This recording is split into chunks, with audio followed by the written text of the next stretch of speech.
Hello friends, कैसे हैं आप लोग। सभी को हर हर महादेव। आशा करते हैं कि आप सभी लोग अच्छे होंगे, स्वस्थ होंगे।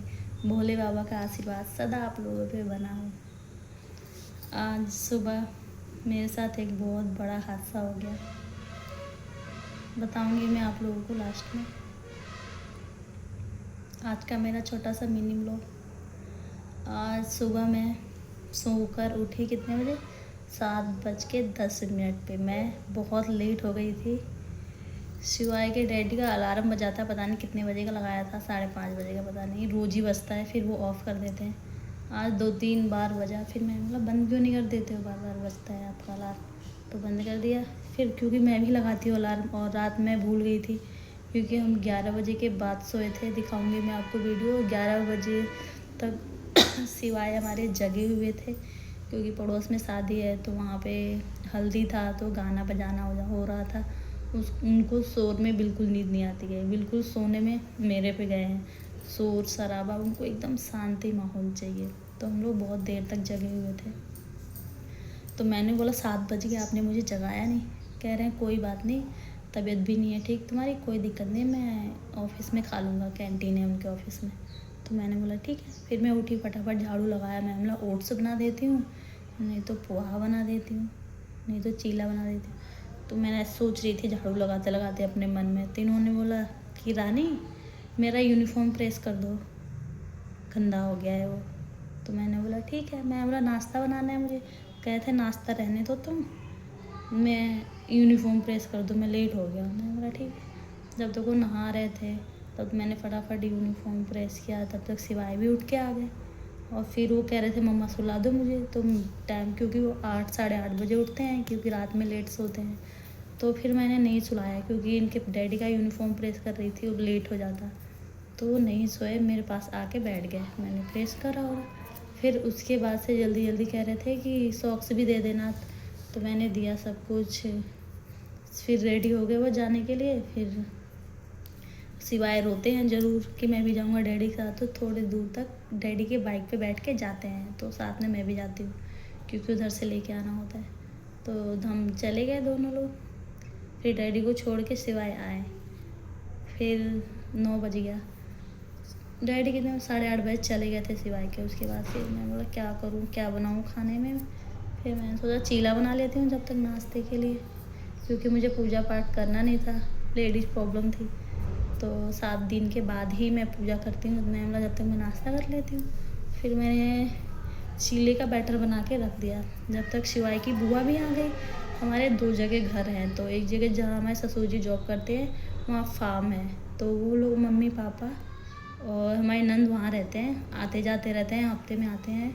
मैं, शिवाय और शिवाय के डैडी यहाँ रहते हैं। तो इनकी बुआ रोज़ सुबह आती हैं दूध देने।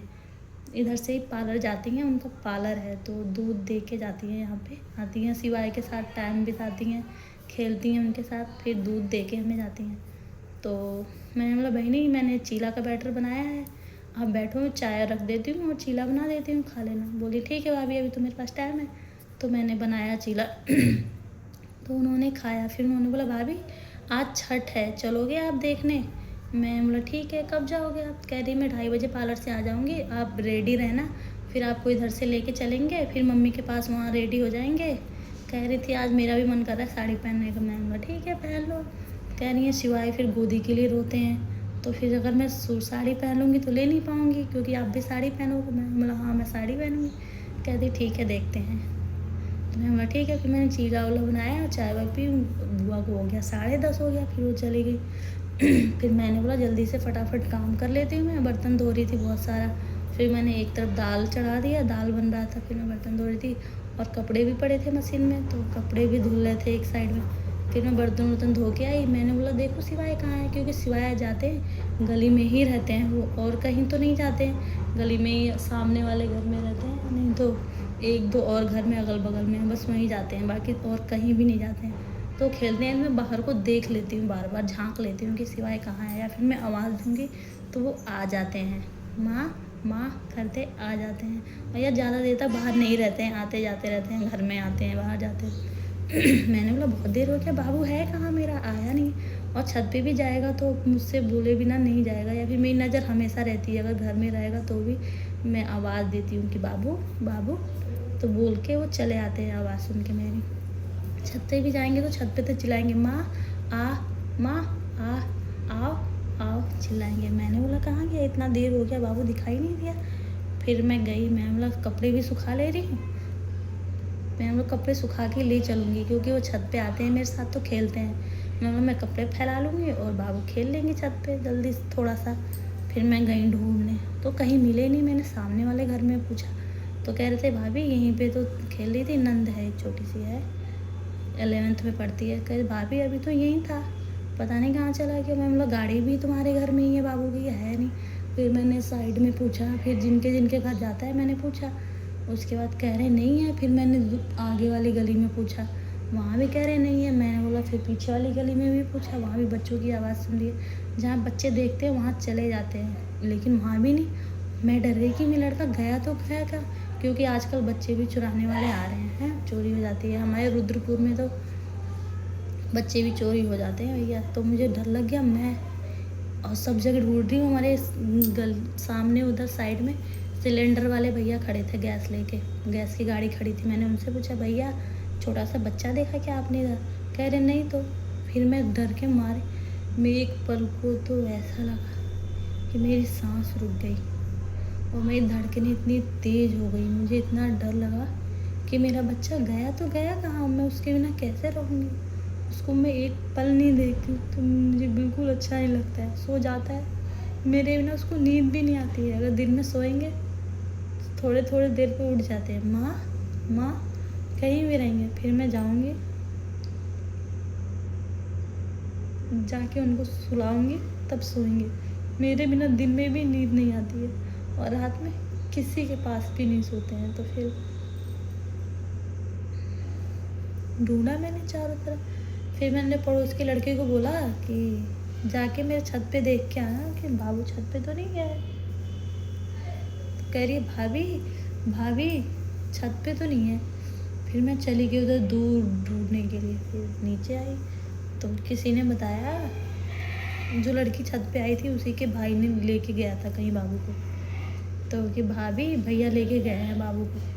तो मैंने बोला भैया को तुम्हारे बता तो देना चाहिए कि भाभी बाबू को लेके मैं जा रहा हूँ, मैं तभी से ढूंढ रही हूँ, परेशान हो रही हूँ। इतना कह के तो मेरे आँख से आंसू रोने लग गई मैं, क्योंकि मैं शिवाय से बहुत प्यार करती हूँ। शिवाय के डैडी को पता चलता कि बाबू खो गए थे या कोई लेके गया था तो मुझको बहुत डांट पड़ती, क्योंकि वो हमेशा हर 1 मिनट में, हर आधे घंटे में, 1 घंटे में फ़ोन करके मुझसे पूछेंगे कि बाबू क्या कर रहा है, बाबू कहाँ है, बाबू ने सो गए, बाबू ने खाना खाया, बाबू शैतानी तो नहीं कर रहे हैं, बाबू परेशान तो नहीं कर रहे हैं। हर थोड़े थोड़े देर पे फ़ोन करके मुझसे ज़रूर पूछेंगे।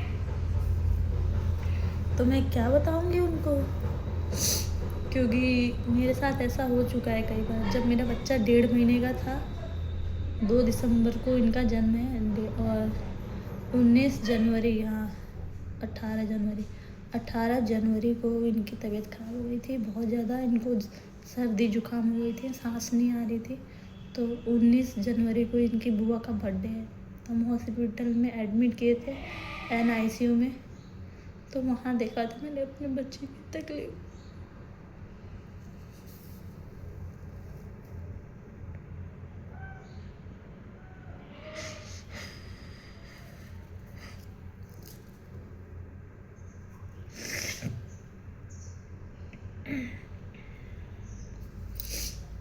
एक माँ के ऊपर क्या बीतता है वो मुझसे ज़्यादा कोई नहीं जानता। एक बार नहीं, 2 बार, 3 बार मेरा बच्चा 2 साल का भी नहीं हुआ है और 3 बार हॉस्पिटल में एडमिट हो चुका है।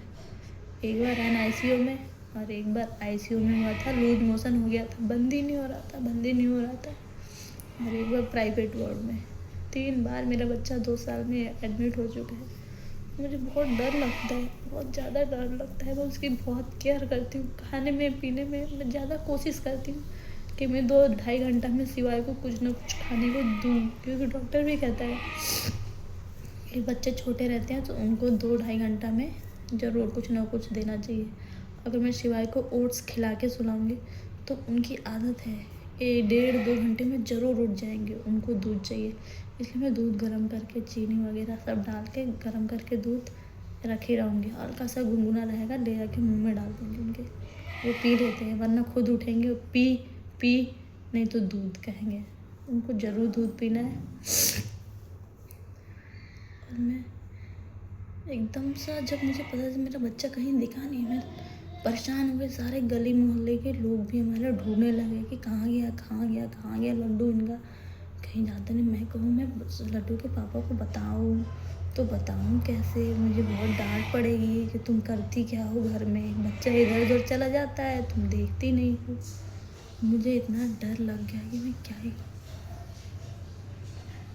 तो समझ में ही नहीं आ रहा था कि मैं क्या करूँ। एकदम मैं बता नहीं सकती कि क्या हुआ था मेरे को, क्योंकि जब तो मेरा बच्चा एडमिट था तो मेरे सामने था, मैं उसके साथ थी। पता है छोटे बच्चों की नसें नहीं मिलती हैं जल्दी, तो उसकी नसें ढूंढने के लिए कितने जगह मेरे बच्चे को इंजेक्शन से छेद रखा था। हाथ में नहीं मिला तो पैरों में भी, ऐसे ऐसे जगह पे मेरे बच्चे को इंजेक्शन लगाया था उसको। और वो सब मैं करवा रही थी। इनके पापा को तो इंजेक्शन भी अगर लगवाने जाओ शिवाय को, तो मुझे कहते हैं कि तुम चली जाओ, कभी नहीं जाते हैं। और सबसे ज़्यादा पीड़ा एक माँ को ही होती है, और वो हमेशा मुझे ही भेज दें। जब भी मेरा बच्चा एडमिट हुआ मैं उसके साथ रही, 3 दिन 4 दिन रहती थी। सब कहते भी, वहाँ के डॉक्टर नर्सें भी सब कहती हैं कि शिवाय की मम्मी कितना केयर करती हैं, कि यहीं बैठे रहती हैं और किसी को आने भी नहीं देती हैं, कि ये रेस्ट कर ले और कोई दूसरा आ जाए देखने के लिए। नहीं, मैं 2-3 दिन नहाए बिना रह लेती थी, लेकिन अपने बच्चे को छोड़ के बिल्कुल नहीं रह पाती।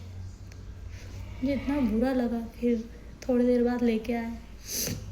मैं बोला भैया मुझे बता के तो गए होते, मैं इतनी देर से परेशान हूँ, सब लोग ढूंढ रहे हैं, आपको पता है ना कि बाबू नहीं दिखता है तो मैं पागल हो जाती हूँ। तो कह रहे अरे भाभी वो तो उधर खेल रहा था वहाँ पे साइड में, तो मैं चला गया, उधर ही जा रहा था तो मैं लेके चला गया। मतलब भूल के गए होते, वो खेलता है तो तुरंत आ जाता है, अगर मैं आवाज़ दूँ तो भागे भागे, लेकिन आप बताए नहीं मुझसे। कह रहे थे ठीक है अभी इस वक्त। फिर मैं लेके आई छत पे, फिर कपड़े उपड़े फैलाए मैंने, फिर शिवाय को सुलाया, और फिर अभी शिवाय सो गए हैं। और फिर मैं देखूंगी कि मैं कौन सी साड़ी पहनना है, शिवाय के लिए कपड़े निकालने हैं। और मैंने खाना भी नहीं खाया है, और 12 से ऊपर हो गया है टाइम। तो मुझे तो कुछ समझ में ही नहीं आ रहा है कि अगर ये हो गया होता, कहीं चला गया होता तो मैं कैसे रहती। क्योंकि शिवाय के डैडी भी बोलते हैं बाबू तुम्हें कुछ हो गया तो हम कैसे रहेंगे, क्योंकि वो बोर्ड है ना नीचे नीचे, तो उनमें उंगलियां डालते हैं, कुछ ना कुछ उसमें लगाते रहते हैं वो, तभी उनके डैडी हमेशा डरते हैं। कहते हैं कि तुम्हें हो गया तो हम तो जी ही नहीं पाएंगे, पूरी ज़िंदगी तो हमारी ऐसी बर्बाद हो जाएगी। तो मैं हमेशा यही कहूँगी कि भोले बाबा से कि किसी भी माँ के साथ, किसी भी बच्चे के साथ ऐसा ना हो। अगर किसी का बच्चा खोता है या कुछ होता है उसको, तो उसकी माँ को तो पड़ता ही है असर सबसे ज़्यादा, साथ में उसके पूरे परिवार को भी बहुत तकलीफ़ होती है।